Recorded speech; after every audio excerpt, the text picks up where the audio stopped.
Well, here we are in that early, well, not even spring yet, where we get these ups and downs. We have beautiful days, and then a day like today, it's cold. We have a cold weekend, but it's going to warm up maybe this week a little bit.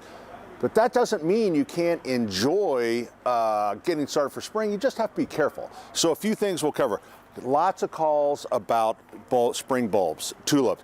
Generally, now these are ones that have been forced, and I know ours in our landscape generally don't look like this right now. These are kind of a floral one that we buy that already come in bloom. But as they come up, bulbs are pretty tough. They can kind of hang in there with temperatures in the upper 20s.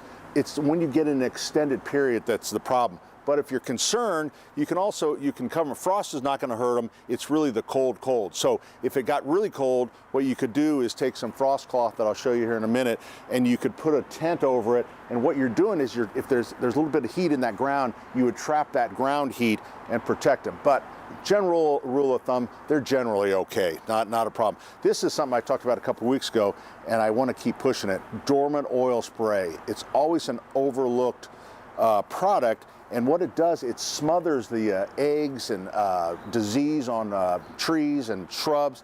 And it's something, the thing is you have to use it so you can get it in a concentrate like that or just in a spray bottle. But as long as the temperature doesn't drop below freezing for 24 hours, you can use it. And it really makes a difference. But people don't think about that. They always wait until they have scale insect on their plants, and then they want to do something about it. So over here, now I was talking about that, This is what's called frost cloth. Now, remember, there's a difference between freeze and frost. Freeze is freezing temperatures under 32. Frost can form as high as 37, 38, I've seen.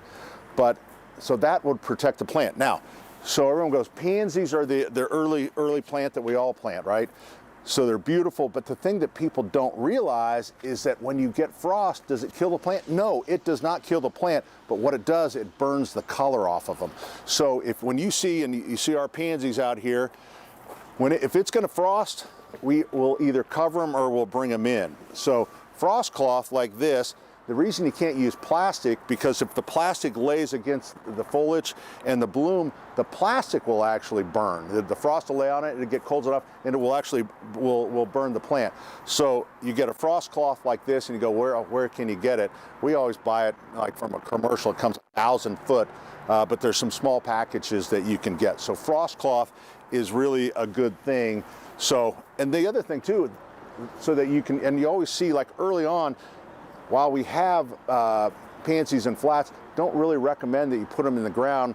Generally, we put them in something like this. Even it's small, so you can pick it up, you can put it in the garage and bring it back out. So enjoy the early flowers. We certainly want you to do that, but you just got to be a little smart about kind of watching the temperature. And you know what, before long, it'll be planting time here in Indy.